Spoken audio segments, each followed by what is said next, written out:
안녕하세요. 세연에 빠지다의 DJ 민영입니다. 오늘도 두 가지 사연 준비되어 있으니 재미있게 들어주시고요. 구독과 좋아요 버튼도 꾹 눌러주세요.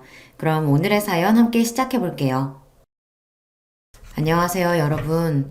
저는 부모님 사이가 워낙 안 좋은 경우였어요. 친가 쪽에 잘 살았고 반면에 외가 쪽은 형편이 어려웠습니다. 집안 수준의 차이 때문이었을까요? 사랑만 믿고서 서로만 보고서 결혼하셨던 저희 부모님은 결혼 생활 도중에 사고방식의 차이 때문에 많이 고전하셨어요. 태어나고 자란 환경이 달랐기에 그것으로 인한 차이는 쉽게 극복할 수 있는 게 아니었나 보더라고요. 이래서 사람은 서로 비슷한 환경에 상대하고 결혼을 해야 편하다는 말이 있는가 봐요. 사실 그렇다고 하더라도 서로를 배려하고 위하고 양보하는 자세만 있었다면 어떻게든 난관을 이겨나갔겠지만 저희 부모님께서는 해당이 안 되었던 것이겠죠. 부모님은 양가의 반대를 뒤로하고 결혼하셨던 분들이에요. 그래서 양가 어른들이 저희 부모님을 바라보는 눈초리가 내내 곱지 못하였죠. 지지를 계속 얻지 못했습니다. 아버지가 1남 3녀 중에 유일한 아들이신 분이거든요. 그리고 친가는 워낙 아들을 우선시하는 가풍이 있었고요. 내가 일찍부터 우리 아들 좋은 집 아가씨라든지 그게 아니면 많이 배워서 고상하고 지적인 인물하고 결혼시키려고 했었어. 에이, 근데 어디에도 해당되지 않는 그런 며느리를 맞을 줄 상상도 못했네. 친어머니께서는 저희 엄마를 당연하다면 당연하게 처음부터 무척이나 마음에 안 들어 하셨습니다. 집안이 좋은 것도 아니고 돈이 있는 것도 아니고 가방끈이 길거나 하면 모르겠는데 그것도 아니면서 특별히 잘난 구석도 없었거든요. 친할머니의 눈에 비친 저희 엄마의 모습은 그야말로 빵점짜리 며느리였다고 합니다. 그래서 기함을 하셨으나 결국에는 자식 이기는 부모 없다는 말처럼 결혼을 강력하게 고집하시는 아버지의 뜻을 꺾지 못하셨던 거예요. 외가는 또 외가 나름대로 엄마가 집안 수준 차이 나는 사람하고 결혼하겠다고 그러니 난리였고요. 그 집안에서 널 반기지도 않는데 너는 왜 구태여 그런 가시밭길을 걸으려고 해? 사람은 뭐든 자기 분수에 맞게 살아야 되는 거야. 그래야 마음 편안하고 행복한 거야 이거사. 너 잘 생각하고 결정해야 돼. 외할아버지께서는 안 봐도 앞날이 뻔하다고 여기시며 엄마에게 이 결혼을 하지 말라고 몇 번이나 말씀을 건네셨다고 해요. 그러나 당시 엄마의 귀에는 아무것도 들리지 않았던 것입니다. 뭐에 홀린 것처럼 그저 머릿속에는 아버지와 꼭 결혼을 해야 한다는 생각밖에는 없었다고 하네요. 이렇듯 양가의 여론이 좋지 못한 상황에서 억지로 강행하여 결혼을 하게 되었는데 그러고 나서 아버지가 좋은 모습을 보이며 잘 사시지 못했거든요. 솔직히 친가에서 아버지보다 고모들이 생김새만 딱 보아도 더 눈빛들에 힘이 들어가 있어요. 아버지는 어딘가 한량스러운 그런 분위기를 풍기시는 분이고요. 그런 분이 당시에는 나이도 젊으셨으니까 한마디로 나이를 허먹어서 철이 없는 분이셨죠. 처자식을 책임지며 늠름한 가장으로서의 모습을 보이셔야 할 아버지가 되려 더더욱 한심한 행보를 보이시는 것에 친할아버지께서는 상심이 너무 크셨던 나머지 어느 날 뒷목 잡고 쓰러지셨습니다. 아들놈을 아주 잘못 키워도 한참 잘못 키웠어. 정신 차릴 거라고 믿었었는데 이제는 가망도 없어 보이는구나. 자기 처자식도 제대로 돌보지 못하는 저딴 놈이 어떻게 희망이고 미래가 있어. 다 끝난 거야. 끝났다고. 하다 이제는 아버지가 노름판을 기웃거리기까지 하셨던 그런 무렵에 벌어진 일이었어요. 친할아버지께서는 쓰러지신 이후로 건강에 직격탄을 맞으셨고요. 점점 더 악화만 되어 가셨고 회복세는 꿈도 못 꾸었습니다. 당신의 아들이 원망스럽다고 하시며 몸져 누우신 친할아버지를 바라보시는 동안 친할머니의 속에 열불이 타오르고 있었죠. 크게 분노하신 나머지 친할머니께서는 이제 당신의 아들로부터 등을 돌리고 사시겠다 선언까지 하고 마셨어요. 친할머니로 하여금 못난 아들 쳐내고 원흉인 며느리하고도 선을 딱 그어라. 이렇게 행동하시도록 옆에서 열심히 부추긴 존재들이 있었으니 그분들이 바로 제 고모들이었습니다. 뒤에서 고모들이 그런 공작까지 벌이고 있는데 저희 엄마가 뭘 어떻게 당해내실 수 있었을까요? 그저 팽하면 팽하는 대로 팽 당하셨고요. 원망의 화살이 날아오는 대로 그걸 맞고 쓰러지시는 것밖에는 하실 수 있는 게 없었습니다. 결혼 생활에서 돈과 사랑 둘 중 어떤 것이 더 중요할까요? 결혼은 사랑을 가장 큰 전제로 하는 행위죠. 그러나 확실한 건 돈이 없으면 살기 힘든다는 것입니다. 이상과 현실은 언제나 다른 법이잖아요. 사랑이 이상이라면 돈은 현실이었습니다. 잘 사는 쪽인 친가의 외면을 받게 되자 그것만으로도 저희 집은 어려워졌습니다. 우선 아버지가 마음을 전혀 다잡지 못하셨고요. 그로 인해 엄마도 더더욱 힘들어 하셨죠. 두 분의 입에서는 언제나 돈 타령이 흘러나왔습니다. 그놈의 돈이 사람을 얼마나 예민하게 만들고 또 비참하고 처절하게 만드는지 저는 부모님의 날이 선 대화들 덕분에 아주 어렸을 적부터 깨우쳤었네요. 결국 제가 9살이 되었을 때 부모님이 따로 살기 시작하였습니다. 별거 생활이었고요. 이듬해 아예 이혼을 하셨습니다. 저는 친오빠가 한 명 있었는데요. 저보다 7살이나 많았어요. 나이 터울이 좀 있죠. 부모님이 이혼하시고 나서 오빠가 아버지와 살았습니다. 저는 엄마와 살았고요. 이혼하신 뒤 그리 얼마 지나지 않아 아버지는 새로 어떤 분을 만나기 시작하신 것 같았어요. 얼핏 그런 이야기가 들려오자 외할머니께서는 당장에 눈이 휘둥그레져 지금 이럴 때가 아니라며 하루라도 더 빨리 서둘러서 재혼을 하는 게 좋지 않겠냐며 그때부터 엄마를 들들 볶으셨어요.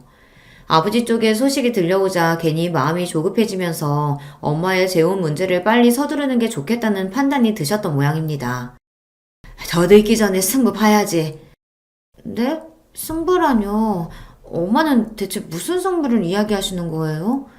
야 이거사, 여자는 나이가 경쟁력이고 생명력이야. 하루라도 더 젊을 때 남자 새로 만나야 돼. 너 정신 똑바로 차려, 알았지? 외할머니께서는 진작에 안 될 것 같아서 반대했던 그딴 결혼 생활 따위는 없었던 것으로 당신은 이미 그렇게 생각을 하고 계신다고 하며 엄마에게 새로 남자를 만나 새로 가정을 꾸리는 것에 집중하라고 목소리를 높이셨습니다. 엄마는 내키지 않는다는 표정으로 한숨을 푹푹 쉬고 다니셨고요.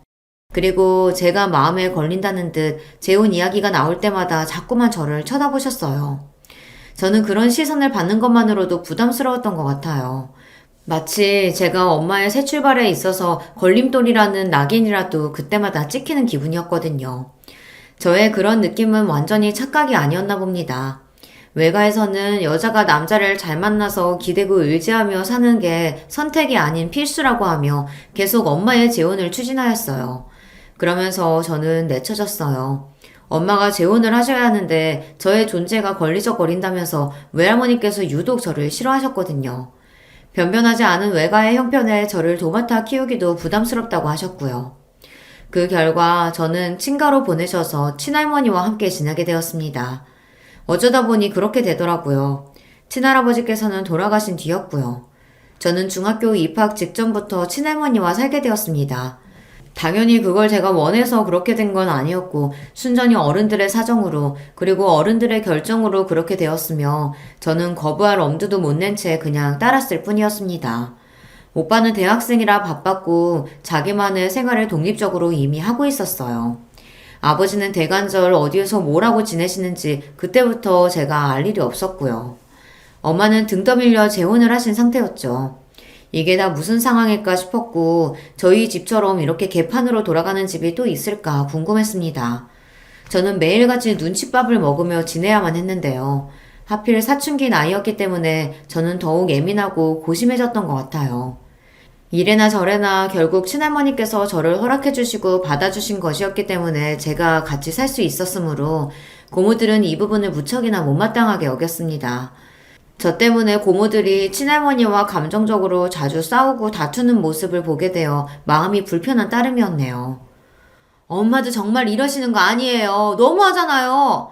이러다가 결국에는 돌아가실 때 아들한테만 재산 다 물려주겠다고 하실 건 아니죠? 고모들은 단단히 화가 나 있었습니다. 지금까지 효도는 딸들이 다 해왔고 부모 속 한 번 크게 안 썩이고 사고 한 번 안 치며 조용히 잘 살아왔건만 온통 자기 멋대로인 아들이 옛날에 대우와 편애를 받았던 것으로도 모자라서 그 아들이 싸질러 놓은 똥을 집에 끌어안고 수습하는 꼬라지가 너무나도 보기 싫다는 이야기였습니다. 고모들이 표현하는 똥이라는 것은 바로 저를 지칭하는 것이었고요. 아버지가 싸질러 놓은 똥으로 비유되는 존재가 저라는 것에 사춘기 나이에 얼마나 충격을 받았고 상처를 받았는지 몰라요. 하지만 고모들은 친할머니의 딸들이었고 미운 오리새끼인 제가 넘볼 수 있는 위치가 아니었습니다. 저는 한없이 그저 더더욱 눈치나 보며 땅굴을 파는 수밖에 없었네요. 고모들은 저를 향해 집안의 재산을 한 푼도 탐내지 말라고 엄포를 놓으시기도 했었어요. 너 혹시나 착각하지 마라. 네 몫은 없어. 너 걷어주고 먹여주고 입혀주고 이러는 것만으로도 너는 감지덕지인 줄 알아. 감사한 줄 알고 매사에 겸손하란 말이야. 알았어? 항상 주제 파악 잘하고. 고모들은 제가 거슬려서 미치겠다는 당신들의 심정을 숨길 신용조차 안 하셨고 눈빛과 말투로 전부 드러내셨습니다. 노골적으로 누군가로부터 미움을 받는다는 건 정말 괴롭고 힘든 일이었어요. 아무리 의연해지려고 해봐도 마음 먹은 것처럼 되지를 않았죠. 괜찮은 척을 하는 것조차 너무 힘들었어요. 차라리 고모들이 아예 친할머니와 심각하게 싸우고 사이가 틀어져서 서로 안 보고 살게 되면 좋겠다고 그런 기도를 속으로 할 정도였죠. 하지만 야속하게도 그런 일은 일어나지 않았고요. 고모들은 꾸준히 친할머니께 안부를 전해왔으며 종종 찾아오시는 경우도 있었습니다.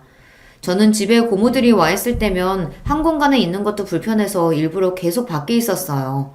정처 없이 길을 떠돌다가 한참 만에 집에 돌아갈 때도 있었고요. 어머나, 너 이제 오니? 뭐 하다가 이제 와? 이런 늦은 시간에. 아, 고모 계셨어요? 그게 오늘 학원이 좀 늦게 끝나서요. 고모들이 이미 가신 줄 알았다가 집에서 맞닥뜨리면 심장이 바닥까지 내려앉는 기분이었습니다. 우물쭈물 억지로 핑계를 대고 나면 오만 잔소리가 날아들었댔죠. 학원비가 얼마냐, 학원은 어디 동네로 다니냐, 너 성적 얼마나 나오냐, 목표 대학은 어디냐, 지금 용돈은 얼마 받냐, 이런 질문들은 제 숨통을 조여왔습니다. 고모들은 망설임 없이 저를 애물단지라고 칭하였어요. 얘가 보니까 서울대 갈 머리도 아니라서 공부 쪽으로 기대하긴 글렀어. 돈만 잡아먹는 괴물이지. 완전 민폐 덩어리가 따로 없어. 제가 남의 집에도 아니고 당신들의 친조카인데 어떻게 말을 그렇게 무정하게 하실 수 있냐고 그렇게 따져먹고 싶은 것이 본심이었으나 매번 꾹 참았습니다.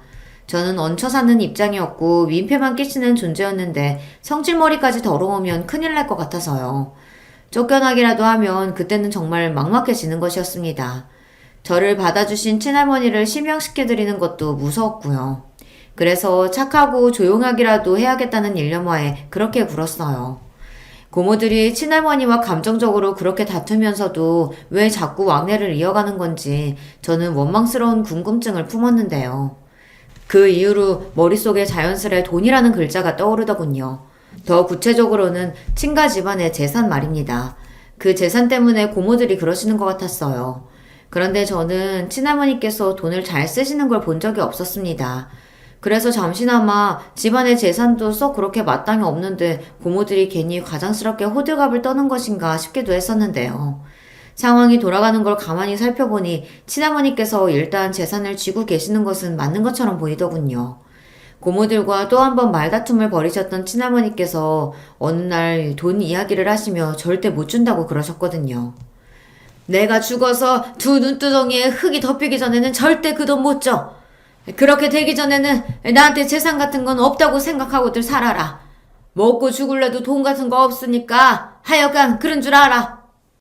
생각에 아주 완고하신 것 같았습니다. 친할머니께서는 일절사치를 안 부리셨어요. 제가 아주 어렸을 때보다 나이가 더 드시면서 더더욱 지출을 줄이시는 것 같은 느낌이었습니다. 정확히는 친할아버지께서 돌아가신 이후 그렇게 노선을 정하신 모양이었는데요. 돈 문제 때문에 학을 떼셔서 일부러 자린고비처럼 지내시는 듯하였습니다. 자꾸만 집안에서 돈, 그놈의 돈 이야기가 나올 때마다 저는 자동으로 움츠러드는 것 같았어요. 저는 돈 한 푼 안 벌면서 축내기만 하는 입장이었으니까요.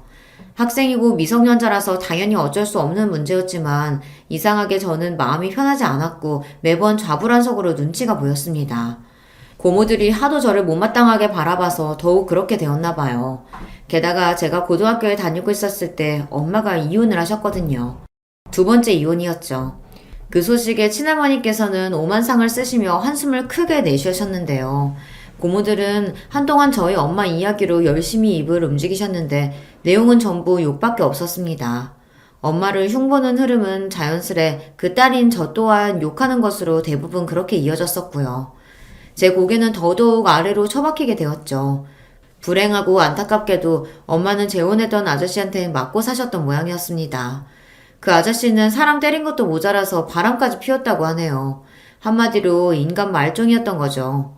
비록 당신이 맞고 사셔도 꾹 참으셨던 엄마는 그 아저씨가 불륜을 저지르는 바람에 이혼을 당하시게 되자 망연자실하셨어요. 이렇게 될 줄 알았다면 내가 왜 미련하고 멍청하게 참고만 살았을까? 이혼을 또 해서는 안 될 거라는 생각에 그저 꾹 참고 견디는 게 능사라고 여겼는데 전부 부질없었구나. 내가 천하의 바보였고 어리석었어. 지난 날이 후회된다. 내 인생을 어디서 보상받을 수 있을까? 누가 내 아픔과 억울함을 알아주기나 할까? 엄마의 두 번째 이혼으로 외가는 초상집 분위기가 되었고요. 엄마는 너무 힘들어하시며 이모에게 하소연을 늘어놓으셨다고 합니다. 그러나 이모는 엄마의 괴로움을 감당하기 벅차다고 하시며 처음에는 들어주고 맞춰주는 척 하시다가 이내 슬그머니 발을 빼고 마셨어요. 한동안 이모는 연락두절 상태로 지내셨어요. 엄마의 문제로 골치 아픈 상황을 같이 겪기는 싫다는 뜻이었습니다. 외할머니께서는 화병에 걸려 알아 누우셨고요. 저는 그때 제가 할 수 있는 거라고는 숨죽여 가만히 있는 것과 공부뿐이었습니다. 그나마 학교에서 하루 종일 시간을 보내는 고등학생이라 다행이라는 생각을 몇 번이나 했었네요. 집에서 친할머니를 마주치는 그 짧은 시간도 당시에 저에게는 부담이었던 것 같아요. 무슨 소리를 들을지 겁이 났습니다. 혹시나 고모들을 마주칠까봐 주말에도 눈을 뜨는 대로 후다닥 준비를 마치고 독서실이나 도서관으로 향했었죠. 그렇게 고등학교 생활이 끝날 때까지 집에서는 거의 잠깐 잠만 자면서 그렇게 지냈던 것 같습니다. 그랬던 제가 재수 생활은 꿈도 꿀 수 없었죠. 대학은 무조건 한 번에 가야 했었는데요. 그럭저럭 괜찮은 대학교에 합격할 수 있었습니다. 할머니께서는 저에게 수고 많았다고 하시며 흔쾌히 등록금을 내주셨었죠. 그리고 고모들은 이제 성인이 되었으니 저보고 집을 나가서 살라고 입을 모으셨어요. 설마 계속 빌 붙어서 지낼 건 아니지? 생활비는 받아서 쓴다고 해도 사는 것만이라도 나가서 살면 안 되겠니? 네 오빠는 대학생 되자마자 그렇게 지냈잖아. 너도 그렇게 해야지. 지금 생각해보면 서럽게 짝이 없는 고모들의 그런 언행을 제가 일방적으로 참기만 해야 했다는 것이 어처구니가 없네요. 하지만 당시에는 그저 입을 꾹 다무는 수밖에 없었어요. 저도 나가서 살 수만 있다면 그것이 최선이라고 여기고 있었기에 당장 자취생활을 시작했습니다. 할머니께서는 나이도 어린 여자애가 혼자서 어떻게 살겠냐며 걱정하셨지만 당시에 저는 그게 어느 정도 가식일 거라고 여겼던 것 같아요. 그저 빈말로 그렇게 말씀을 건네신 것 뿐이라고 여겼던 것이었죠. 얼떨결에 떠맡다가 꽤 오래 감당하고 있어야 했던 짐, 그게 바로 친할머니에게 저라는 존재였을 텐데 제가 눈치껏 사라져 드리는 게 좋을 것 같더라고요. 양심적으로 구는 게 맞을 것 같았어요. 그래서 자취생활을 바로 시작했었고 전공이 같은 한 살 위 언니하고 학교 인터넷 게시판을 통해서 알게 되어 같이 룸메이트 생활을 하며 돈을 아낄 수 있었습니다. 금전적인 지원은 처음 자취생활을 시작했던 그때만 받았던 듯 싶네요. 그 이후로는 알아서 생활비를 벌어서 지냈어요. 닥치는 대로 아르바이트를 했고요. 그런 생활에만 몰두하면 성적 관리가 안 되니 남은 시간에는 학교 열람실에 처박혀서 지냈습니다. 게다가 열심히 대학 생활을 하고 있던 저에게 엄마가 연락을 해오셨어요. 우리 딸 잘 지내지? 왜 이렇게 보고 싶은지 모르겠다. 생각만 해도 그냥 막 눈물이 날 것 같아.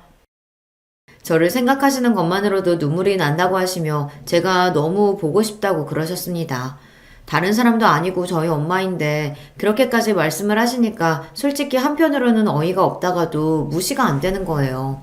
너무 피곤한 일상 가운데서도 엄마를 만났었죠. 그런데 엄마의 상태가 좋지 못한 게 제 눈에 딱 보여 가슴이 아팠어요. 엄마는 잘 웃으시며 이야기를 하시다가도 갑자기 힘이 쭉 빠진 모습으로 스스로를 비하하는 욕을 중얼거리셨고요. 만약에 당신이 갑자기 이 세상을 떠나게 되더라도 제가 너무 많이 놀라거나 슬퍼하지 않았으면 좋겠다는 소리를 거듭하셨습니다. 그 모습을 보니까 제가 불안해지더라고요. 엄마의 정신 상태가 온전하지 못하다는 게 너무 잘 느껴졌어요. 그래서 고민하다가 외할머니께 직접 연락을 드렸어요. 그랬더니 외할머니께서 딱 이런 말씀을 하시더라고요. 힘든 걸로 따지면 내가 제일 힘든데 내가 제일 속상하고 내가 제일 괴롭고 내가 제일 죽을 맛인데 너는 이런 할미한테 웬 소리를 하는 거니? 그런 말씀을 하시니까 제가 말문이 자동으로 막혔습니다. 그렇다고 하시는데 거기다 대고 제가 뭐라고 말씀을 드리겠나요? 엄마가 그동안 의지할 곳 하나 없이 심적으로 방황을 크게 하시며 너무 힘드셨겠구나 싶어 제가 잘 돌봐드려야겠다는 마음을 먹게 됐었죠. 저라고 해서 그게 달가웠던 건 아닙니다. 저야말로 제 코가 석자였다고 말씀을 드리고 싶네요. 너무 힘들었어요. 하루 24시간이 부족했고 몸이 10개라도 지칠 지경이었습니다. 그런 저의 일상에 엄마라는 제가 돌보고 신경을 써야 할 존재까지 끼어드니까 이제는 아예 죽을 맛이었죠. 그냥 정신력으로 이를 악물고 버텼던 것 같아요. 그러는 수밖에 없었으니까요.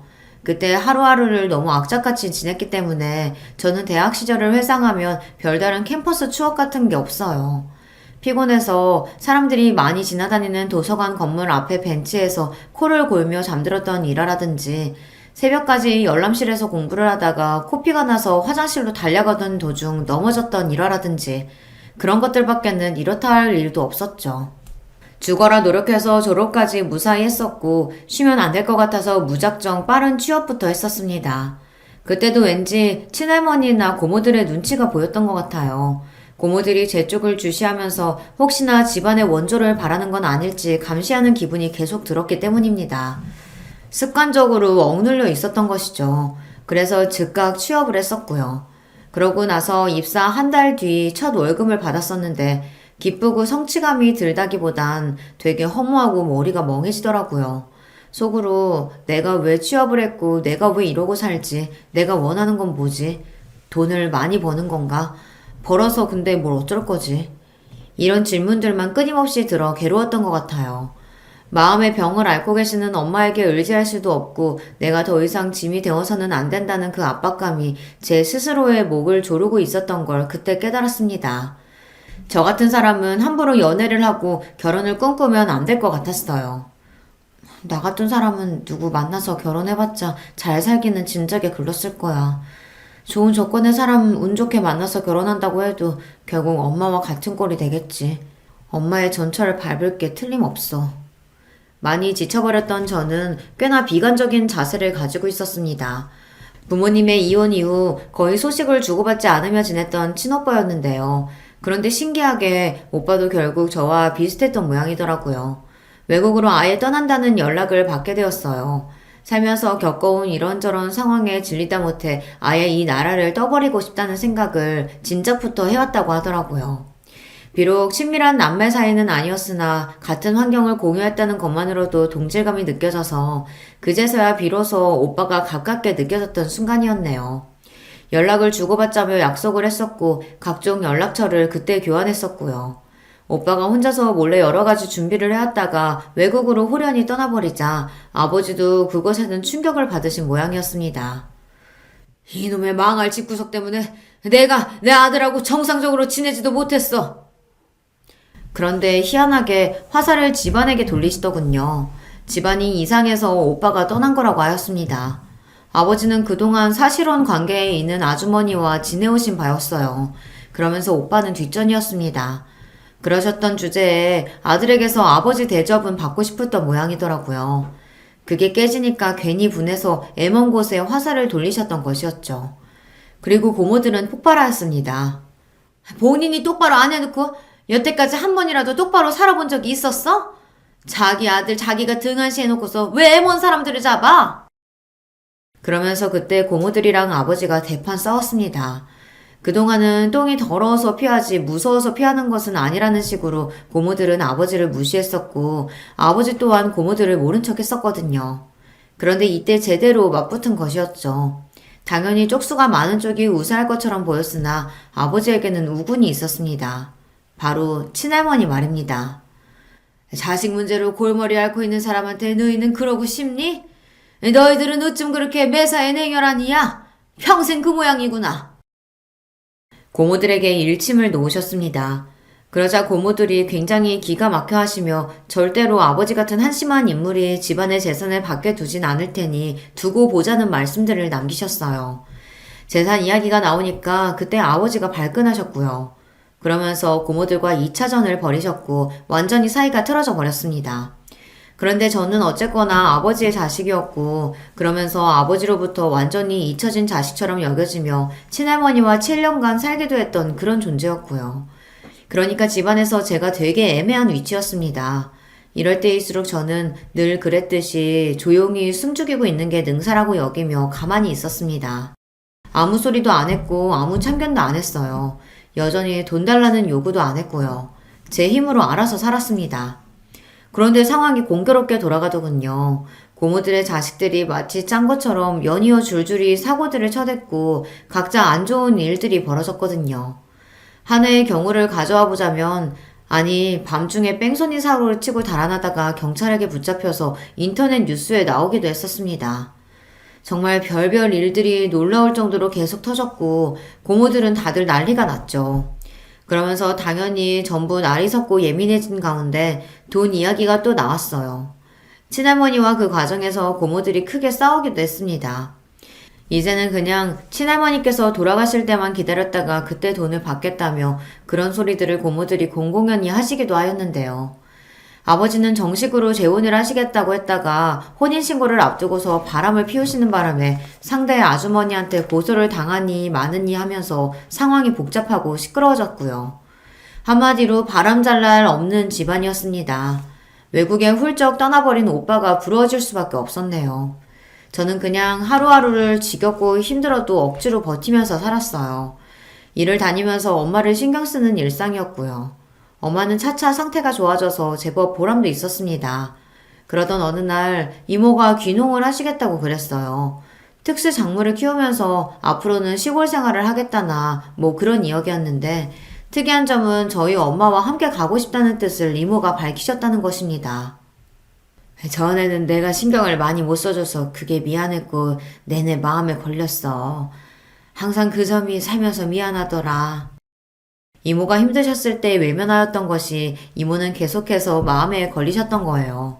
그래서 물 좋고 공기 좋으며 평화로운 시골 생활을 같이 하며 안정되게 사는 것이 어떻겠냐는 제안을 엄마에게 이모가 진지하게 주셨던 것입니다. 이모가 진실된 마음으로 그렇게 물어보시는 것을 아시고서 엄마도 고민을 많이 하셨고요. 그러다가 결국 지금까지와는 다르게 살아보자는 결심으로 용기를 내시고 엄마는 귀농길에 같이 가시는 것으로 정하였습니다. 엄마가 시골에 가게 되셨을 때 저는 안도의 한숨이 나왔어요. 동시에 후련하기도 했어요. 기분이 이상하기도 했던 것 같아요. 말로는 표현이 안 되는 허무함이라고 해야 할까요? 그런 기분이었습니다. 가슴 한구석이 뻥 뚫린 것만 같아서 참 이상했네요.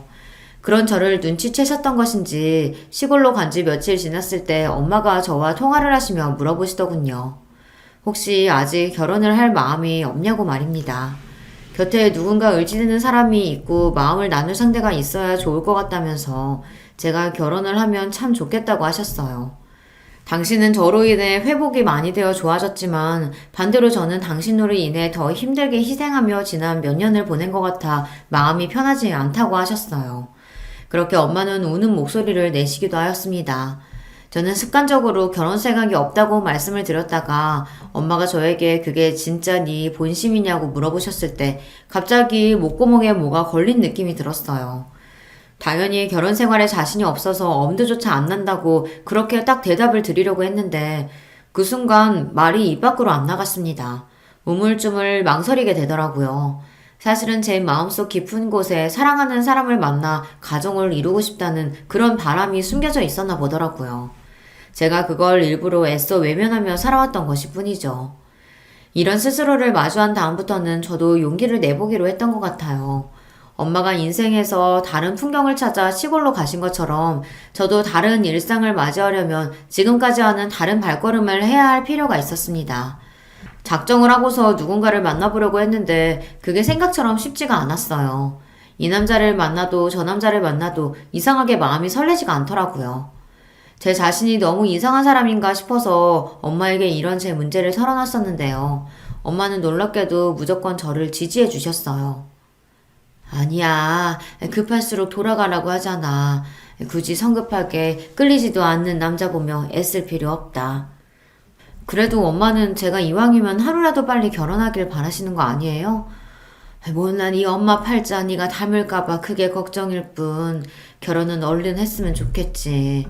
그치만 진짜로 사랑해서 결혼하더라도 너 죽고 나 죽고 하는 게 결혼 생활이야. 그럴 판국에 진짜 사랑도 아닌 것 같은 그런 남자하고 결혼하려고 애쓸 필요가 그게 없다는 거지. 그건 시작부터 불행으로 덮어놓고 가자는 얘기거든. 엄마가 진지한 목소리로 해주신 말씀에 제가 안심이 됐었네요.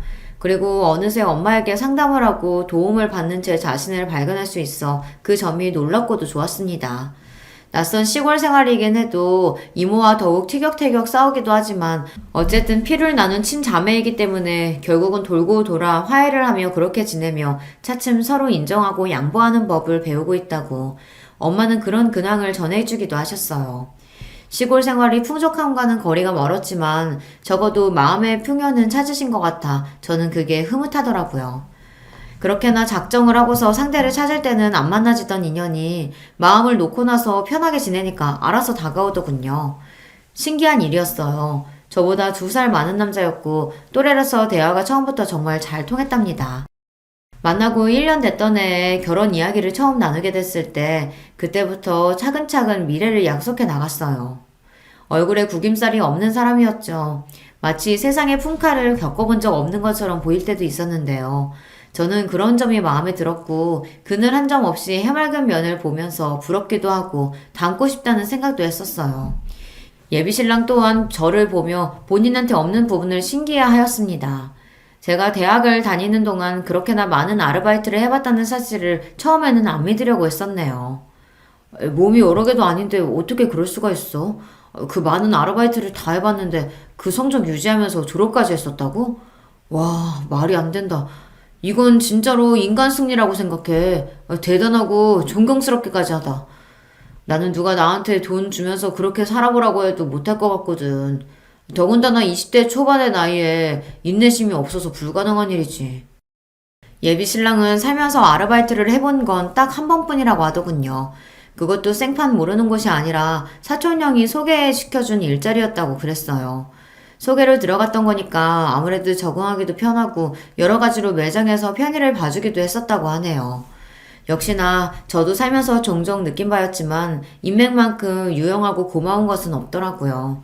이런 것만 봐도 느껴지지만 예비신랑과 저는 결이 다른 사람이었습니다. 살아온 궤적이 완전히 달랐어요. 특히나 저는 가정 환경이 평범하지 않았잖아요. 예비신랑은 너무나도 평범한 가정 안에서 살아왔더라고요. 이런 차이가 있었죠. 그래서 저는 상반된 환경에서 살아온 저희 부모님이 끝내 결혼 생활을 잘 해내지 못하셨던 점이 생각나서 예비신랑과 제가 결혼해서 잘 살 수 있을지 걱정이 되기도 했었답니다. 결혼하고 싶은 마음이 있는 것과는 별개로 존재하는 걱정이었어요. 하지만 뭐든 직접 부딪혀봐야 아는 것이라는 믿음으로 예비신랑과 결혼하겠다는 마음을 돌리지 않았고요. 양가에 결혼하겠다는 뜻을 전하게 되었습니다. 엄마는 너무 잘됐다며 기쁘다고 해주셨고 아버지에게는 말씀을 드리려고 했다가 끝내 망설였고 더 나중에 알려드리는 쪽으로 정했습니다. 오빠한테도 연락해서 결혼할 것 같다고 말했고요. 그리고 친할머니께도 말씀을 드렸어요. 그러자 저를 무척 대견해 하셨습니다. 잘해준 것도 하나 없는데 너는 네가 알아서 뭐든 잘해내었지. 그래서 기특하기도 하고 한편으로는 안쓰럽기도 하고 미안하기도 하구나. 그리고 저에게 미안하다고 그러셨습니다. 저는 그런 소리를 듣게 될 줄은 상상도 못한 바였기에 깜짝 놀랐어요. 친할머니께서는 거칠애로 그런 말씀을 하신 게 아니라 진심이셨어요. 저와 따로 만나서 대화를 하고 싶다고 하셨고요. 찾아가 뵈었더니 저를 위해서 직접 밥상을 차려놓으셨더군요. 몸둘 바를 모르겠는 그런 기분이 들어 머쓱하게 밥상 앞에 앉았는데요. 수저를 들자마자 갑자기 머릿속에 스친 기억들이 있었죠. 집에 안 붙어 있으려고 용을 썼던 고등학교 시절 말입니다. 그때 새벽같이 일어나 보면 식탁에는 항상 저를 위해 차려진 뚜껑 덮인 그릇 2개가 있었습니다. 하나는 죽에 가까운 끓인 밥이었고 하나는 오이지였어요. 제가 오이지라면 환장하는 입맛이었거든요. 저는 이른 아침마다 그걸 먹고서 학교에 갔었고 자정이 거의 다 되어서 깜깜한 밤에 집에 돌아오면 그때는 또 식탁에 계란찜이 담긴 작은 냄비라든지 미역국이라든지 그런 게 있어서 저는 그걸 허겁지겁 먹고 나서 씻고 잠드는 일상이었죠. 그때는 그냥 그걸 당연하게 생각했었습니다. 하지만 지나고 보니까 할머니께서 저를 위해 아침 7시에 먹을 수 있는 밥상과 밤 12시에 먹을 수 있는 먹거리를 항상 미리 준비를 해두셨던 것이라는 그 사실이 저에게 조금 색다른 깨달음으로 다가왔습니다. 그때 생각이 나서 조금 울컥한 심정으로 친할머니께서 손수 차려주신 밥상을 맛있게 먹었네요. 그러면서 친할머니로부터 이런저런 이야기를 들을 수 있었어요. 고모들도 그 자식들도 또한 제 아버지도 전부 가면 갈수록 친할머니의 심경만 복잡하고 힘들게 만드는 존재들로 자리를 잡은 모양이었습니다. 그간 제가 모르고 있었던 자잘한 일들도 많았더라고요. 고모들끼리 심하게 싸워서 이제는 서로 연락도 안 하는 눈치라고 하였고요. 아버지는 정신 못 차리시고 새 여자를 만나셨으며 허황된 사업 이야기를 꺼내시는 바람에 친할머니께서 학을 떼셨다는 후문이었습니다.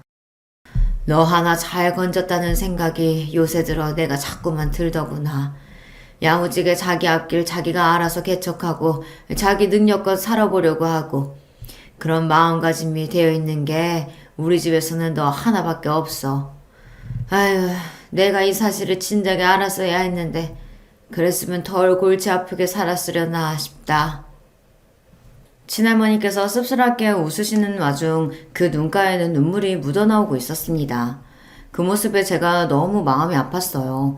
그래서 그동안 못 부려본 손녀로서의 재롱이나 떨어볼까 싶어 제 딴에는 용기를 내어 여러 가지 이야기를 제잘거렸답니다.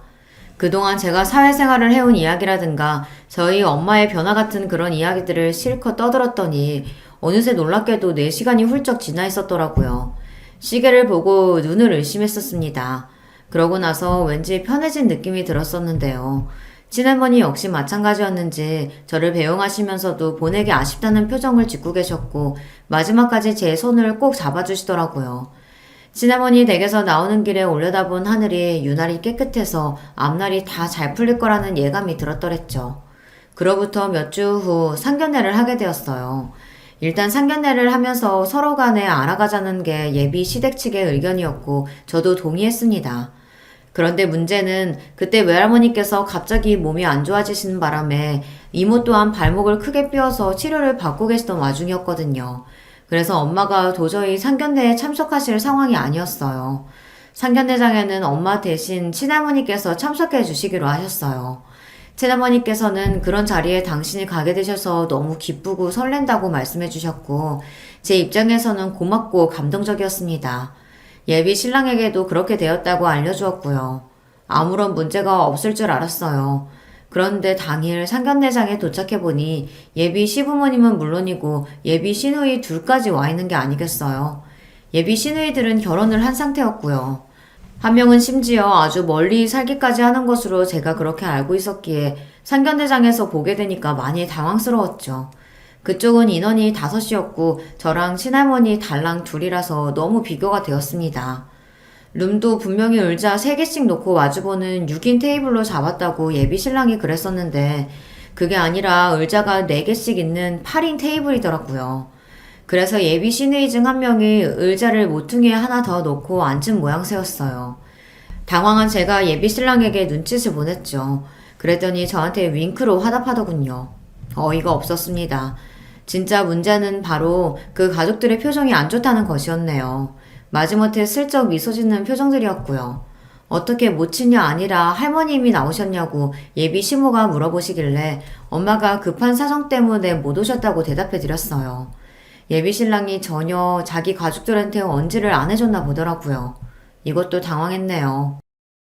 암만 사정이 있으셔도 그렇지 자식 상견례인데 잠깐 들르는 것도 어려우셨나 보네요.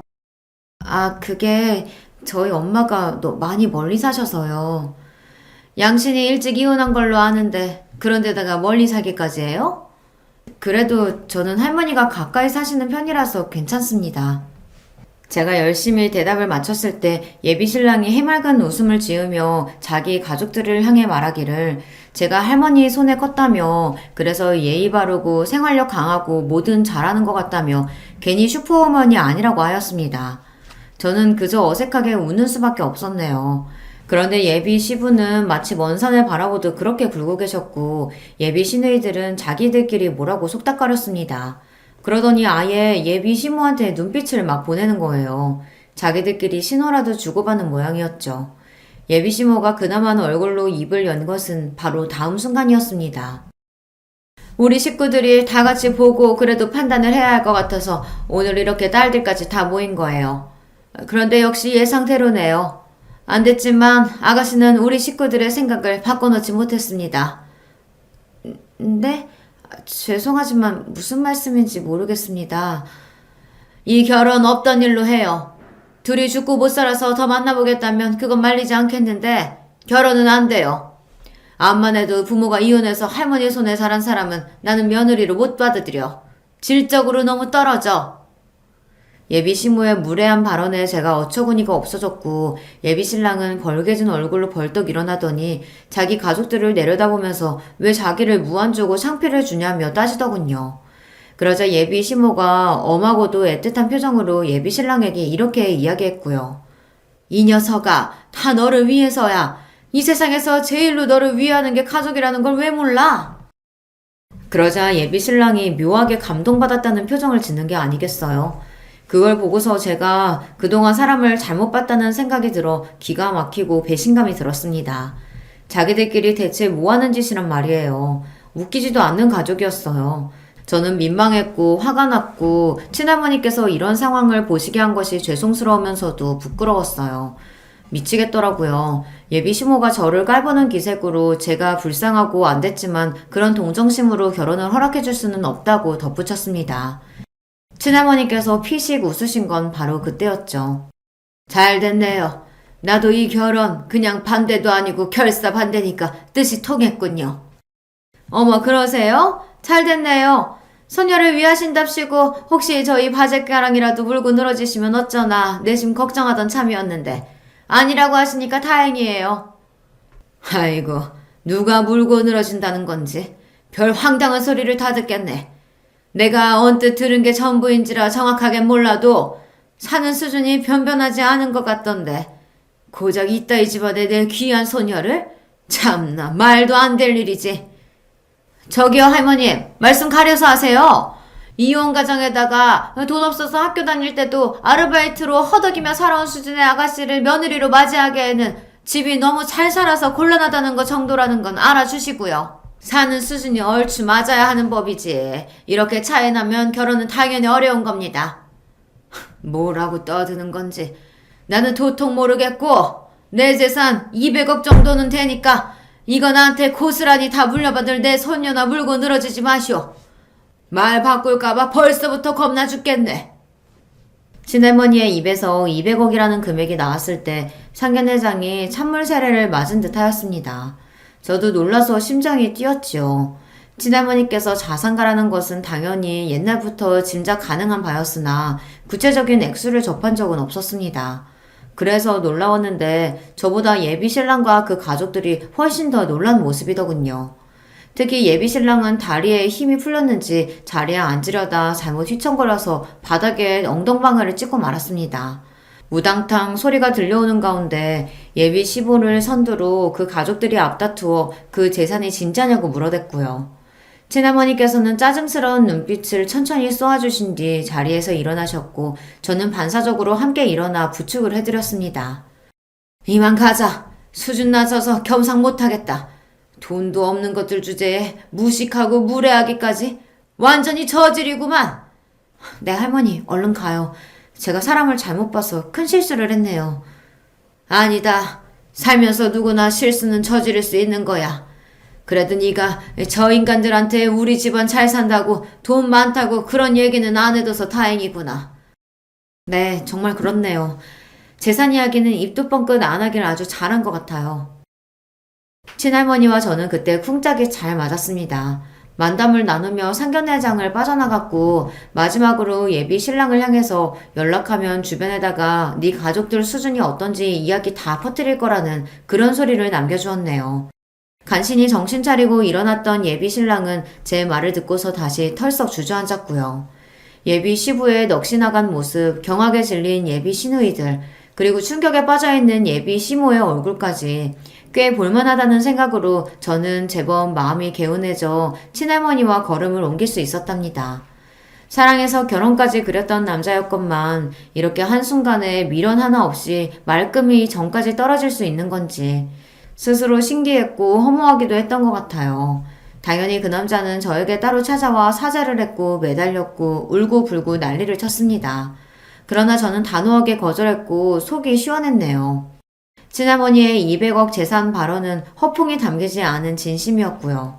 또한 저에게 당신의 재산을 물려주실 작정 또한 진짜로 하고 계신 것이었습니다. 재산을 노리는 하이에나들도 설마하니 그 재산이 미리 저에게 물려질 것이라고는 예상할 수 없었던 영역이었기에 바로 그 점을 친할머니께서 노리셨어요. 그래서 저는 진작에 재산을 상당수 받았으나 그 사실을 아무도 몰랐습니다. 외할머니께서는 돌아가셨으나 친할머니께서는 지금까지도 꽤 정정한 모습으로 잘 계시답니다.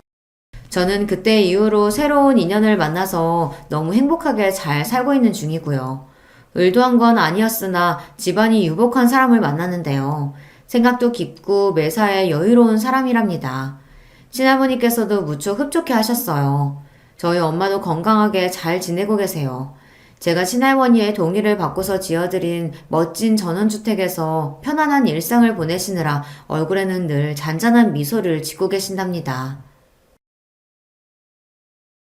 안녕하세요. 저는 40 초반인 여성입니다. 지금 서울에서 살고 있고요. 여기 다른 많은 분들의 사연과는 다르게 저는 시댁가족들과 있었던 일은 아니고 남편의 동창과 엮었던 일이 있어서 한번 보내봅니다. 일단 저는 사법고시 출신의 변호사입니다. 사법고시라니 참 오래전에 폐지된 이름이죠. 제가 02학번인데 대학 졸업 전에 이미 사법고시를 합격해서 연수원에 들어갔었으니 상당히 이르게 합격하여 일을 시작했던 편입니다. 덕분에 연수원에서든 동기들 중에서든 거의 막내에 가까웠어요. 물론 최연소 합격자는 아니었습니다. 저보다 더 어린 친구가 둘 있었거든요. 제가 대학을 좀 오래 휴학하고서 사법고시를 준비했던 것도 있고 해서요. 아무튼 꽤 어린 시절에 이미 일을 시작했던 터라 법조계 쪽에서 잔뼈가 굵은 변호사입니다. 물론 제가 변호사로 일을 시작한 것은 아니었고요. 연수원에서 판사 임용이 될 정도의 성적은 안 나왔던지라 검사로 임용이 되었습니다.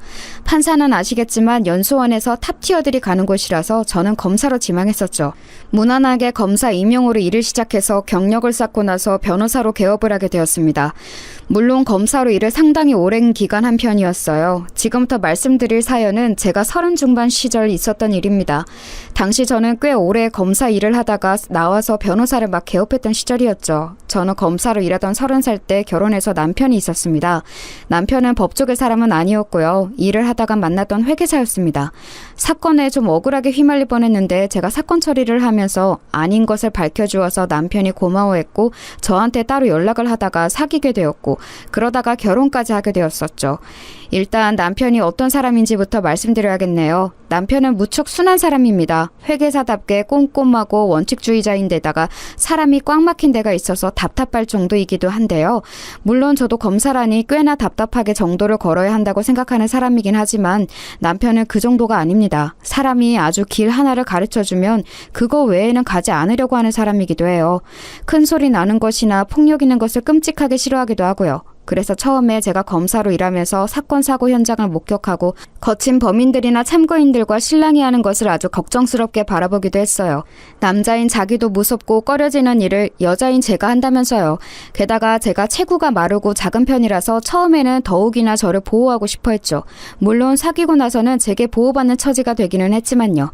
성격이 그 모양이니 어릴 때부터 아주 공부 잘하는 모범생의 부모님 말씀은 한 번도 어긴 적이 없다고 하더라고요. 그런 면이 마음에 들어서 결혼한 것이라 남편이 순하고 시부모님 말씀 잘 듣는 것에는 아무런 불만이 없습니다. 사실 저희 시부모님은 매우 합리적이시고 남편과 저보다 훨씬 융통성 있는 분들이셔서 저희가 뭐 불만을 가질 만한 구석이 없었죠.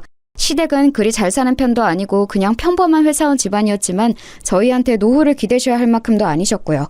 그런데 결혼하고서 5년 지난 35 어느 날 남편이 갑자기 동창 모임에 저한테 같이 가자고 청하더군요. 무슨 일이야? 동창 모임 그동안 자기만 나갔었잖아. 그동안은 자기가 너무 바빠서 그랬지.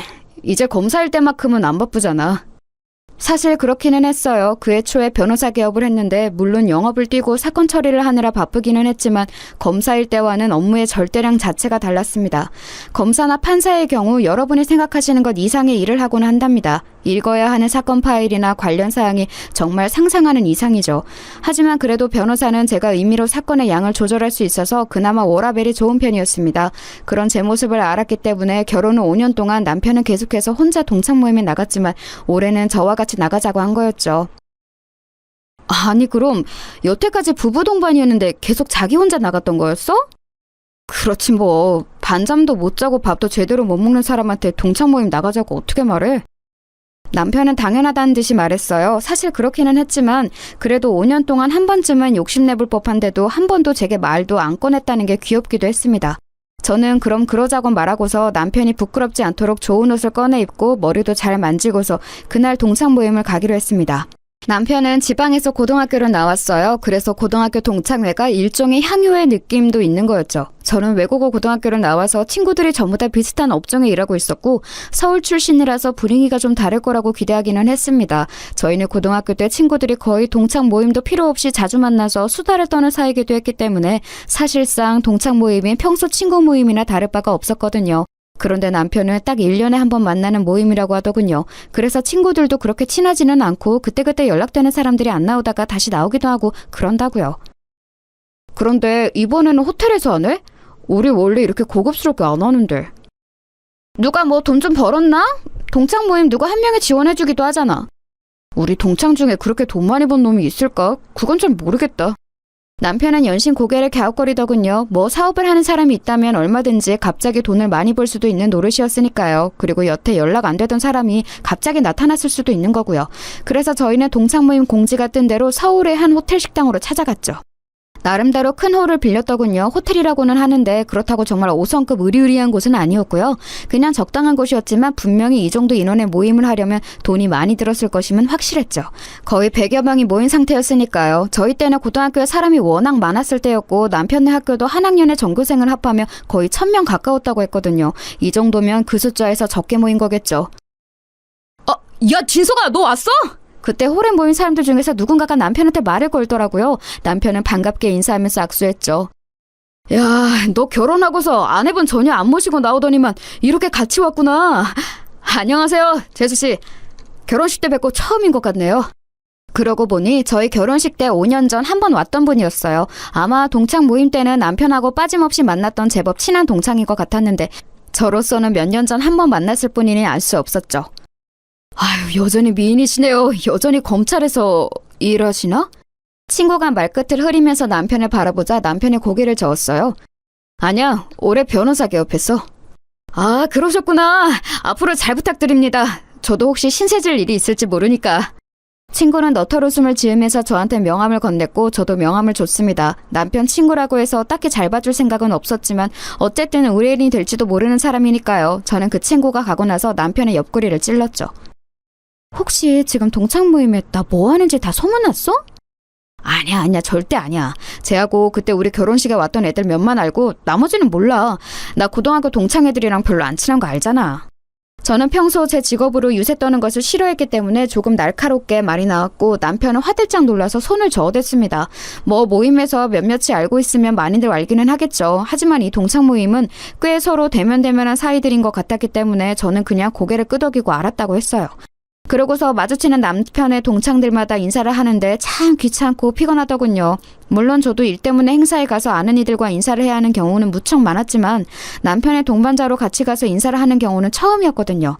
나서기를 싫어하는 편이라서 그냥 얌전하게 뒤에만 서서 미소 짓고 인사만 하려니 무슨 고개 까딱거리는 인형이 된 것 같기도 하고요. 반면 남편은 신난 것 같았습니다. 제가 싫어하는 걸 아니까 제 직업은 말 안 하고 그냥 일하고 있어 정도로 소개를 하고 있었는데 동창들이 입 발린 소리로 인사하며 와이프가 미인이다 라고 해주니까 거기에 어찌나 신이 났는지 좀 한심해 보이긴 했지만 그래도 이내 자랑스러워하는 남편이니 거기다 대고 싫은 소리를 할 이유도 없어서 저는 그냥 두고 보기만 했어요. 저도 좀 까다로운 편이라서 평소에 마음에 안 드는 게 있으면 바로 그 자리에서 말하는 편인데 이 정도면 많이 봐준 거였죠. 어느 정도 인사를 나누고 나니까 진행자가 앞에서 마이크를 들더라고요. 자, 동창 여러분, 오늘 이렇게 호텔에 와서 럭셔리한 모임을 할 수 있었던 이유 궁금하지 않으십니까? 모여선 동창들이 웅성웅성 하더군요. 오늘 고등학교 졸업 후 처음으로 연락이 닿아서 나와준 친구가 있습니다. 이정인 기억하는 친구들 있죠? 이 친구가 저희 동창 모임에 재정적으로 지원해줘서 이렇게 좋은 곳에서 모임을 갖게 되었습니다. 자, 박수!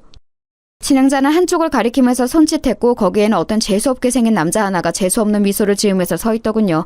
동창들은 군중심리인지 와 하면서 박수를 치며 환호했고 그 이정인이라는 동창은 흐뭇하게 웃으면서 화답했어요. 뭐 이따위 호텔 모임 좀 지원해줬다고 무슨 그룹 회장처럼구나 싶어서 좀 우습기는 했죠. 어찌나 기름기가 더럭더럭 끼었던지 살을 비트며 산유국처럼 기름이 샘솟을 것 같은 인상이더군요.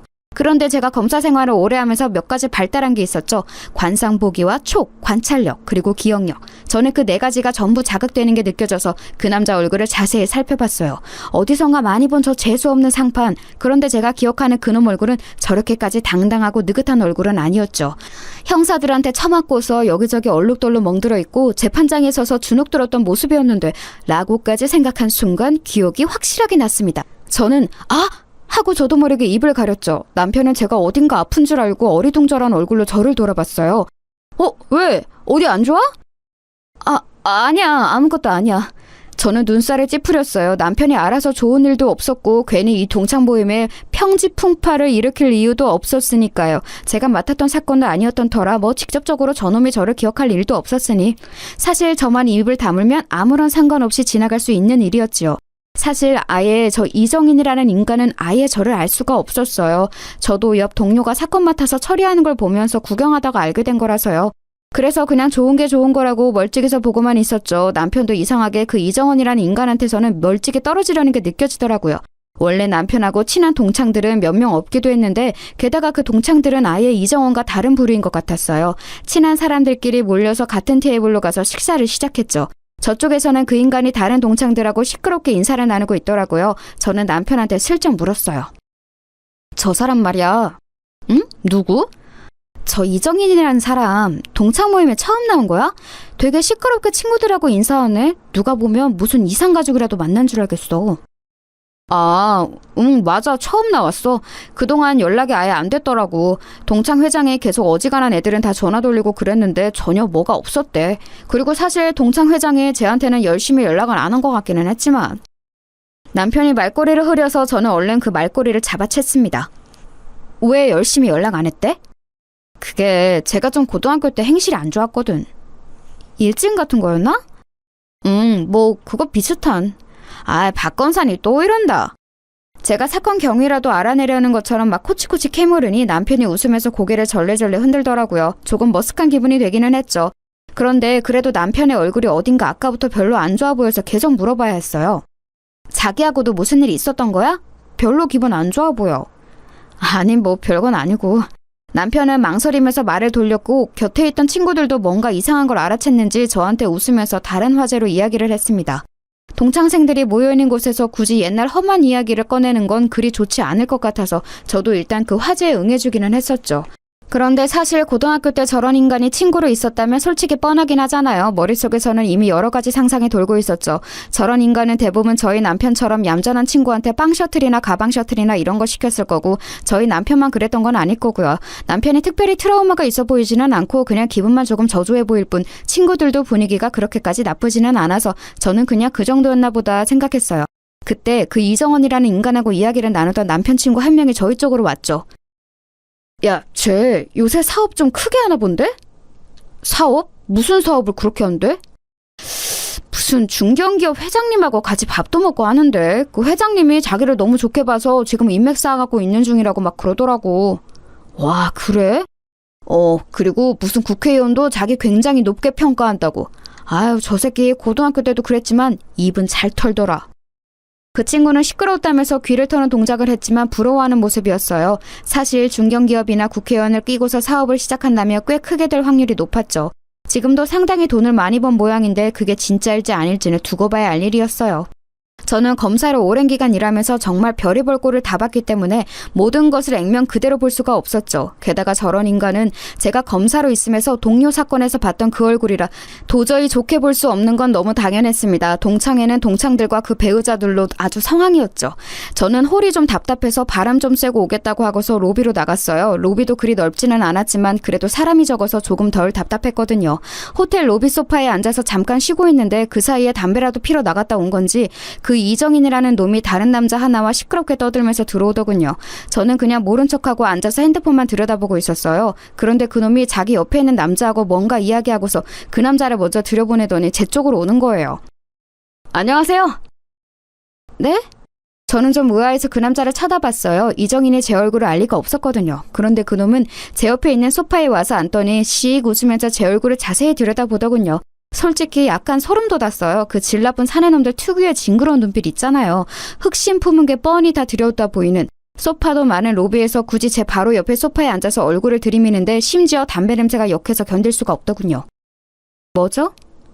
차가우시네. 미인이라 말 좀 걸어볼까 했더니 순간 저는 정말 이게 미친놈인가 했어요. 슬금슬금 제 손까지 잡으려고 들더군요. 그래서 손을 빼내고서 빤히 그놈을 노려봤더니 머쓱한 채 희죽희죽 웃기만 하더라고요. 아니, 이 로비에 가득한 남자들은 대부분 같은 고등학교 동창생이 당연하고 여자들은 대부분이 그 남자들과 같이 온 배우자나 파트너들인데 그런 여자한테 대놓고 성추행이라도 할 것처럼 덤비다니 너무 징그럽잖아요.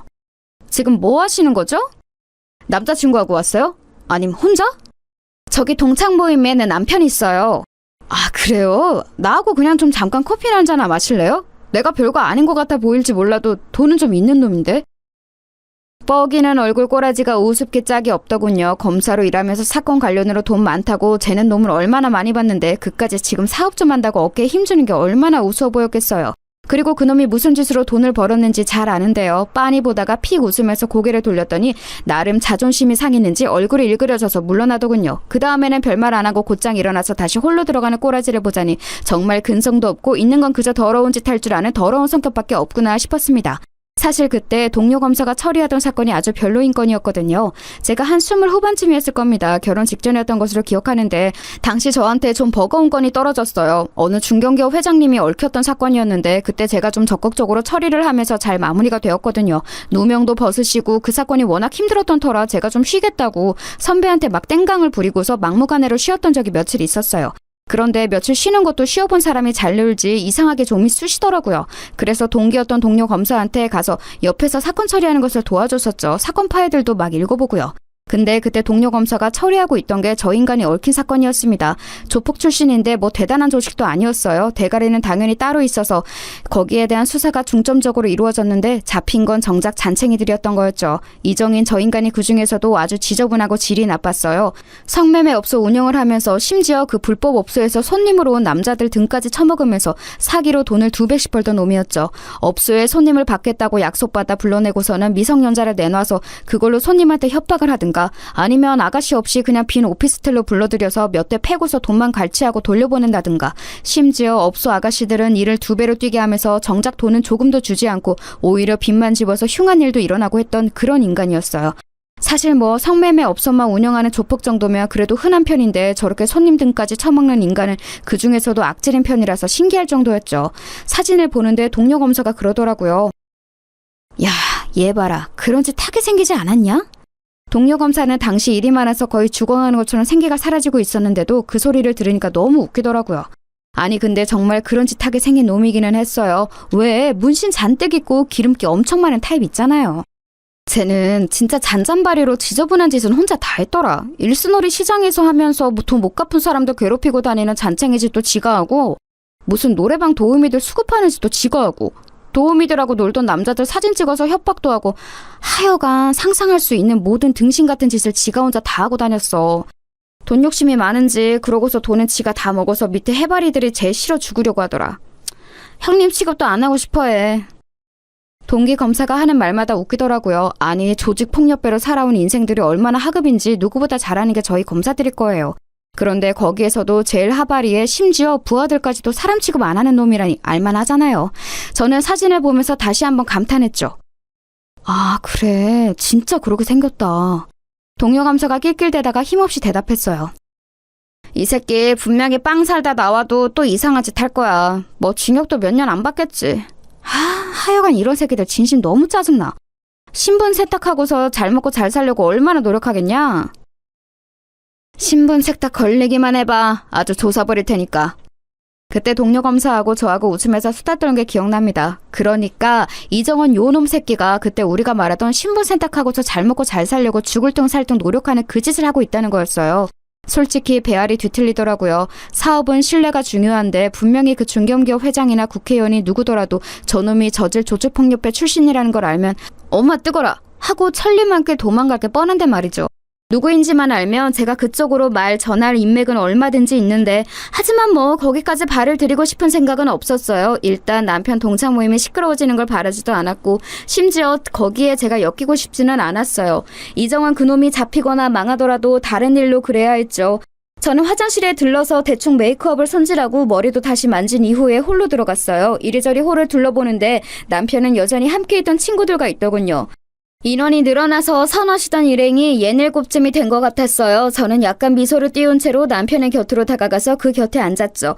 소파에 푹신하게 앉는 그 순간 저는 건너편에 있는 기름기 흐르는 얼굴을 보고서 깜짝 놀랐어요. 이정인이 그 자리에 있는 거였죠. 이정인도 좀 놀란 눈치로 저하고 남편을 번갈아 봤어요. 뭐야 김진석, 너 이렇게 예쁜 와이프가 있었어?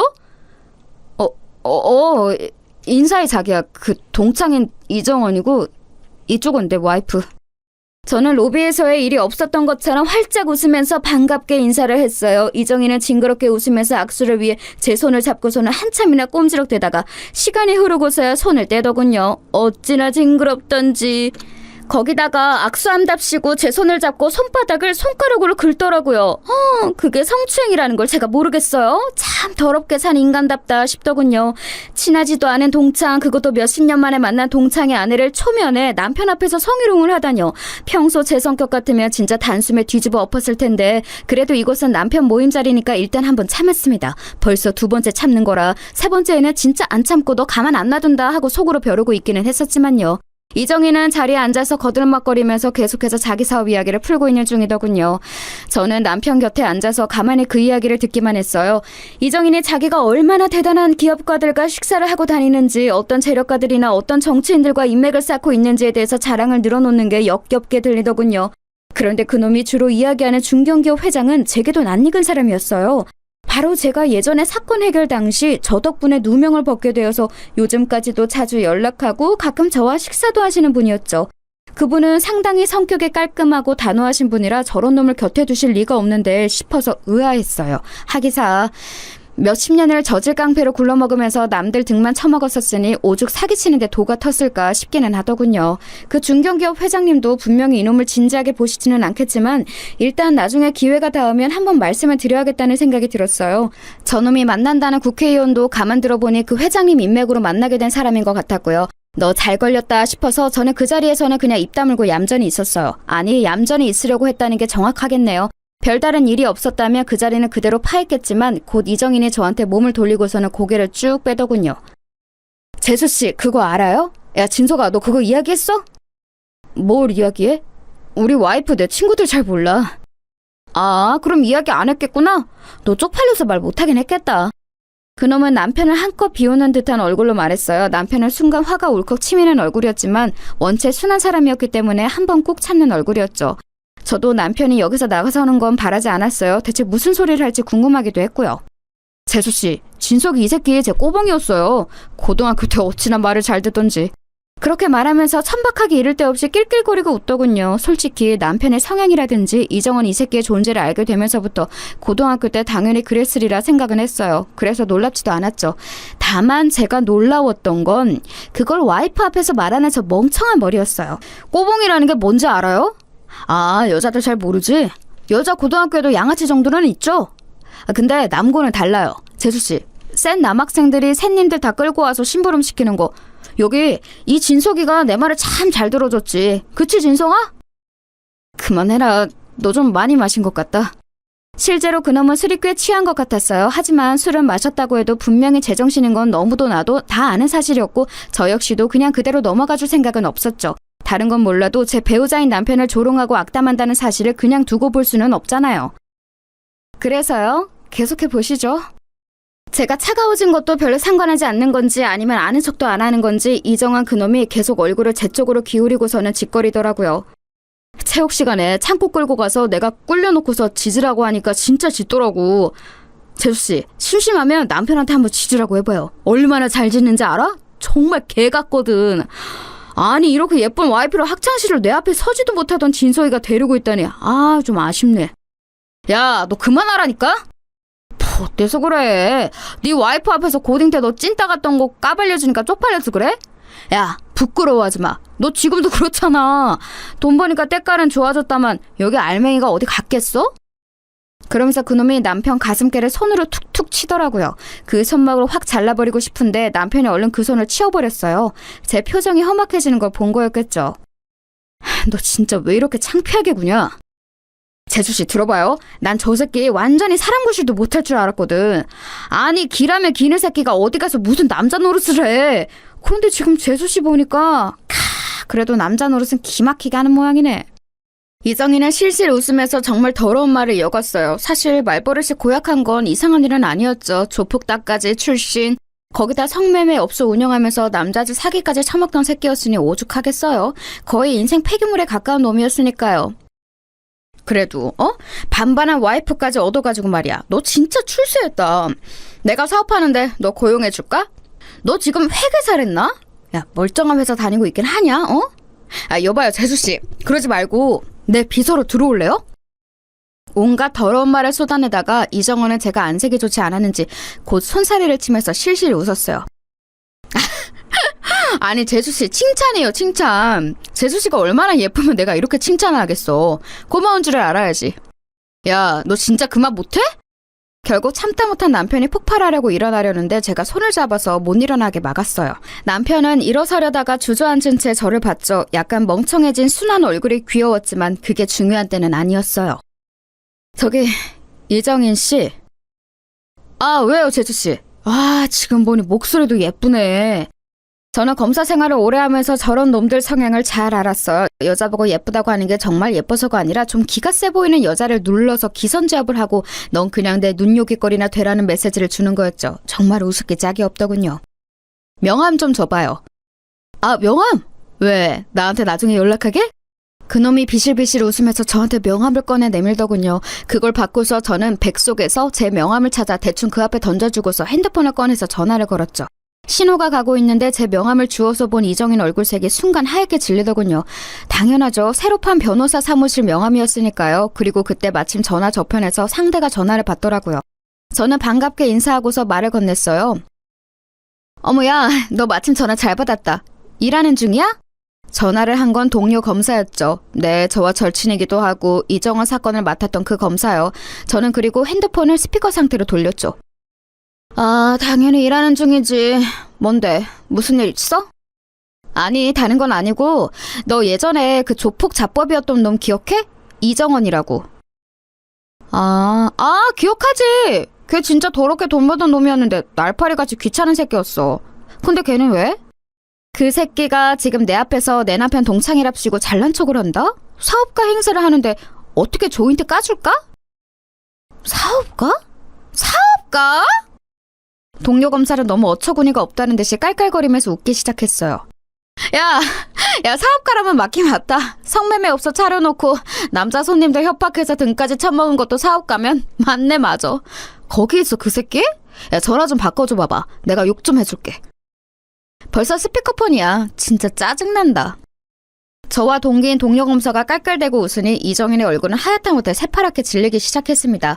뭐 당연하겠죠. 지금껏 200여 명 넘게 모인 동창 모임에서 잘 나가는 사업가로 포장해놨는데 단숨에 뭘 해서 돈을 번 건지 들통이 나버렸으니까요. 주변에 있던 동창들도 얼음이라도 된 듯이 굳었어요. 자, 이정원 씨, 뭐 해서 돈 버셨죠? 성매매 업소 차려놓고 손님들 사기 쳐먹으면서 돈 벌었지? 조폭 따까리 노릇해가면서. 그때 네 형님들이 너 더럽게 장사해놓은 거 뒤처리하면서 다시는 네 안 보겠다는 말까지 했다고 들었는데 어떻게 관계 회복은 되셨고? 제가 웃으면서 그렇게 말하자 핸드폰 건너편에서 제 동기가 같이 깔깔대면서 웃더군요. 그리고 이정원 듣고 있죠? 아직 여자 남아서 그걸 해결되려면 시간 걸리는 거 알고 있는 거지? 금방 다시 빵 들어가게 될 거예요. 조금만 기다려. 남편은 설마 이런 상황이 있었을 줄은 상상도 못했는지 그 소심한 사람이 얼굴이 창백했어요. 저는 남편 어깨를 끌어안고서 그놈을 노려봤죠. 함부로 다른 사람 건드리는 거 아니야. 알겠어요? 일부러 부드러운 어조로 달래는 것처럼 말하고 저는 전화를 끊었어요. 이정인의 얼굴이 울그락불그락하기에 친절하게 한마디를 더해줬죠. 그 친하시다는 중견기업 회장님, 나하고 꽤 자주 만나는 분인데 당신 이야기 좀 해봐야겠어요. 재미있겠네요. 순간 숨이 막히는지 이정인의 얼굴이 파랗다가 순간 시뻘개지더군요. 그놈은 갑자기 바닥에 무릎을 꿇고서는 제 앞에 엎드려서 싹싹 빌기 시작했어요. 아닙니다, 재수씨. 그게 아니라... 누가 당신 재수씨야? 변호사라고 불러. 네, 변호사님 죄송합니다. 정말 죄송합니다. 제가 진석이를 모욕하려던 게 아니라요. 그러니까...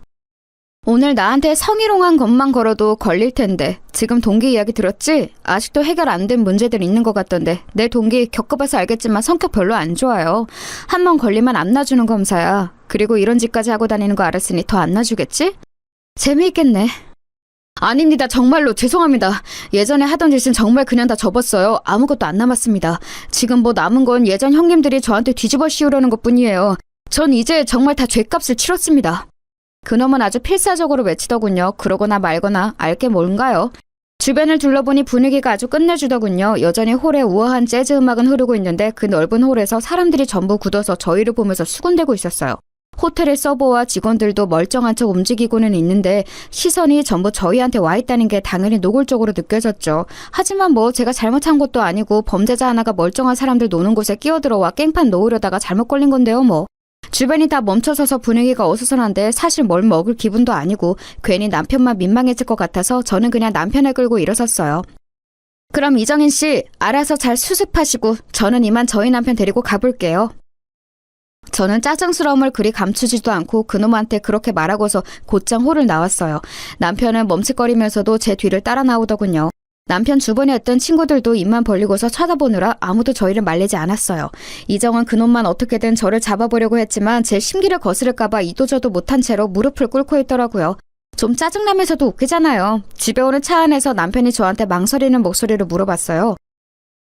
아니, 어떻게 된 거야? 자기가 어떻게 쟤를... 그리고 자기 동기가 어떻게... 저는 그래서 뭐 숨길 일도 아니니 대놓고 지난 사정을 남편한테 말했죠. 남편은 고개를 저으면서 막 웃더라고요.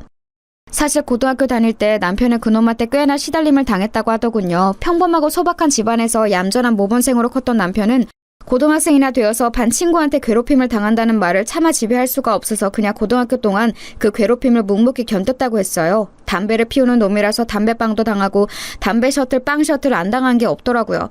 남편은 진짜 힘들었다고 하면서. 그런데 오늘도 자기를 괴롭히러 그놈이 또 온 줄 알았다고 했어요.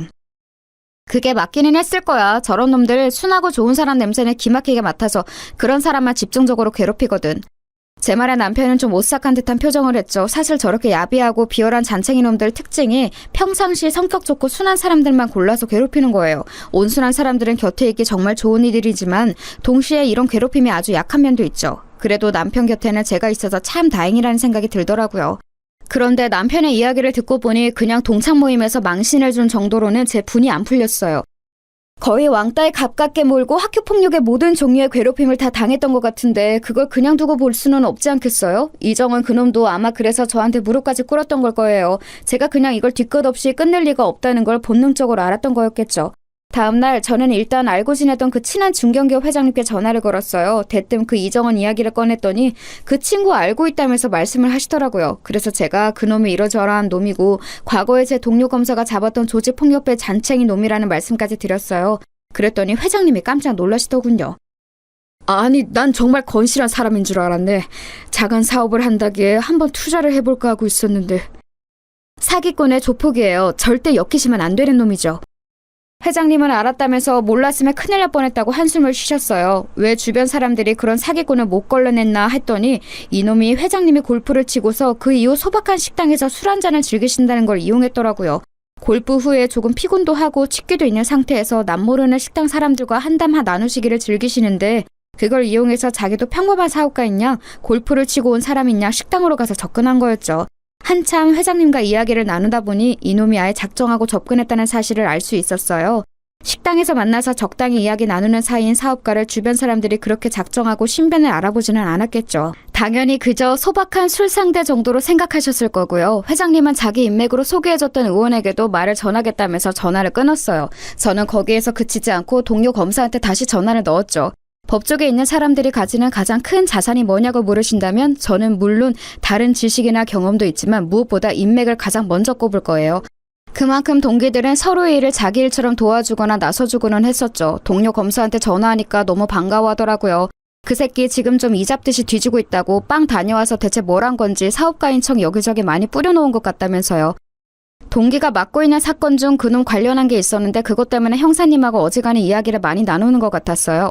원래 좀 후순위로 밀릴 사건이었는데 저하고 나눈 통화 때문에 확 순위가 당겨진 거였죠. 그래서 일단 제가 파악한 회장님하고의 관계도 걔한테 알려주고 전화를 끊었죠. 며칠 뒤 남편이 머뭇거리면서 저한테 말하더라고요. 자기야 혹시 이정원 걔하고 관련해서 자기가 뭔가 한 거 있어? 아니 별다른 거 한 거 없는데 왜? 아니 그 녀석이 갑자기 나한테 전화를 해서 네 와이프 뭐하고 다니는 거냐고 소리를 지르길래.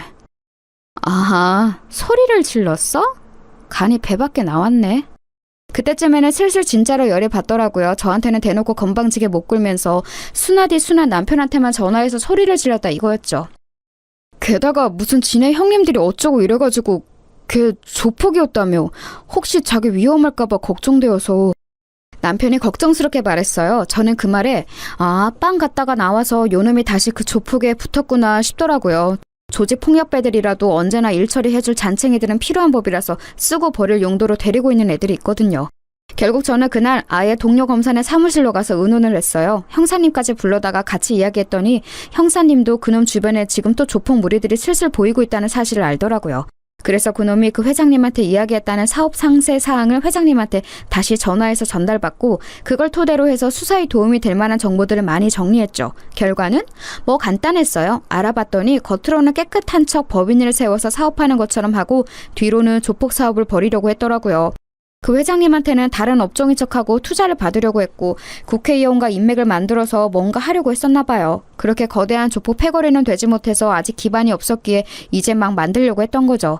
걔네들도 멍청하지. 그 일을 이정원같이 멍청하고 나대는 놈한테 맡기면 어쩌나요? 좌우간 성매매 업소하고 도박 업장까지 차려놓은 걸 덮쳐서 형사님이 아주 뿌듯해하셨어요. 동료 검사 역시도 신나게 사건 처리를 해서 엄청 세게 구형했고 재판부에서도 인정해 주었죠. 일이 진행되는 동안 남편은 엄청나게 불안해했어요. 사실 그동안 제가 검사 일을 하면서 거친 범죄자들하고 마주하는 경우가 많아서 남편이 힘들어했는데 변호사 개업하면서 그런 일은 없겠거니 했거든요. 하지만 또 이런 일이 생기니 남편이 많이 마음고생을 했죠. 그래도 나름 속전속결로 일이 끝났고 결국 그 잘난 척하던 이정원 씨는 사업가인 척하던 일을 접고서 다시 빵에 들어가야 했어요. 덩달아 같이 엮인 조폭 형님들까지도 굴비 두릅처럼 같이 엮어 잡혀서 들어가게 되었죠. 일부러 동료 검사와 형사님이 같이 이 모든 일의 시초가 이정원이라는 사실을 그 조폭 패거리들한테 흘려서 아마 감옥에서 나와도 제가 아니라 그 형님들을 걱정해야 할 거였어요. 그런데 사실 이 일의 시작이 이정원이었던 건 맞죠. 뭐 일단 그놈이 처음부터 멀쩡하게 굴었다면 제가 괘씸하게 여겼을 일도 없었을 거고 나름대로 평화롭게 그 불법적인 사업이라는 걸 조금 더 오래 추진할 수 있지 않았을까요? 조폭들이 점잖은 척 합법의 가면을 쓰고서 법인까지 세우려고 아주 작정을 하고 있었는데 그걸 이정원이 나댄 바람에 말아먹었으니 나중에 출소하고서 혼쭐이 나도 그럴만하죠. 하지만 그 덕분에 저희 동기인 동료 검사가 뿌듯하게 사건을 처리했고 남편의 고등학교 시절에 대해서 소소한 복수도 했으니 만족합니다. 소소하다고 하기에는 꽤 큰 복수가 되기는 했지만요. 제 사연은 여기까지입니다. 들으실 때 작게라도 즐거움이 되셨다면 좋겠어요.